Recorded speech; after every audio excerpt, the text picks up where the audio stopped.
First class পানি একবার সেরকম পানি। যেহেতু বিশুদ্ধ পানির একটা সংকট আছে, পানি খাইলে মনটা একটু শান্তি থাকে। হাজার হাজার মানুষ এখান থেকে পানি খাইতো। 1 বছরের জন্য পানিগুলি বন্ধ করে দিচ্ছে।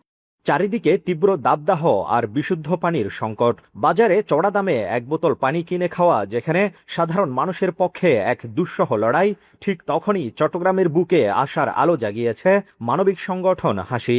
এই উদ্যোগটা যদি চলমান থাকে লোকের জন্য ভালো হবে, আশা করি সুষ্ঠুভাবে ওটা পরিচালনা হোক, এটাই আমার কাম। যেহেতু বিশুদ্ধ পানির একটা সংকট আছে, গরিব মানুষরাও খেতে পারবে। পরিচর্যা সবাই মিলে করলে তো ভালো, যেহেতু এটা পাবলিক প্লেসে দেওয়া। সৌদি প্রবাসী মুসলাউদ্দিন মুন্নার প্রতিষ্ঠিত ও এক ঝাঁক প্রাণোচ্ছল তরুণের পরিচালনায় এই অলাভজনক সংগঠনটি 2014 সাল থেকে মানুষের কল্যাণে নিরলস কাজ করে যাচ্ছে।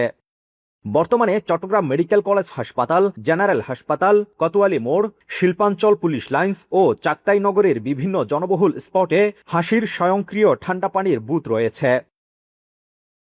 বাংলাদেশে তথা চট্টগ্রামে আমরা বর্তমান হাসির পক্ষ থেকে বিশুদ্ধ ঠান্ডা ও পিউরিফাইড পানির মেশিন স্থাপন করেছি। এই সমস্ত পানির ব্যবস্থা করেছি।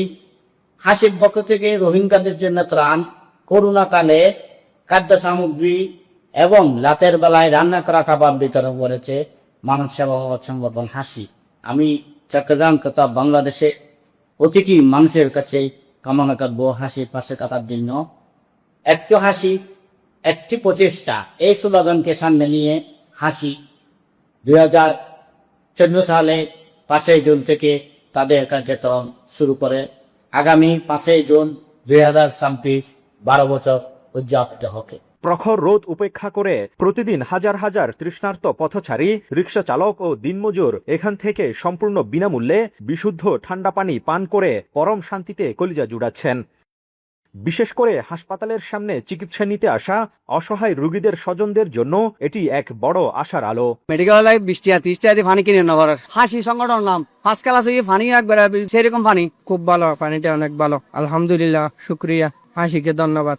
শীতবস্ত্র ও রমজানে ইফতার বিতরণের পাশাপাশি করোনাকালীন কঠিন সময়েও মানুষের পাশে ছিল মানবিক সংগঠন হাসি।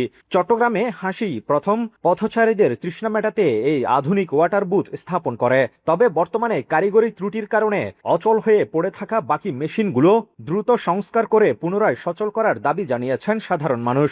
একটু যত্ন আর সরকারি বেসরকারি পৃষ্ঠপোষকতাই পারে হাজারো মেহনতি মানুষের মুখের এই অকৃত্রিম হাসিকে বাঁচিয়ে রাখতে। হাজার হাজার মানুষ এখান থেকে পানি খাইতো। বিগত আর 1 বছর ধরে পানিটা বন্ধ করে দেওয়া হয়েছে। পানিটা চালু করে দিলে জনস্বাস্থ্যের জন্য অনেক ভালো হবে। গরিব জনের সবাই পানিগুলি খাইতেছে। 1 বছরের জন্য পানিগুলি বন্ধ করে দিচ্ছে। আমরা তো আবার চাইতেছি আর নিউজ ডেস্ক, চট্টলা 24।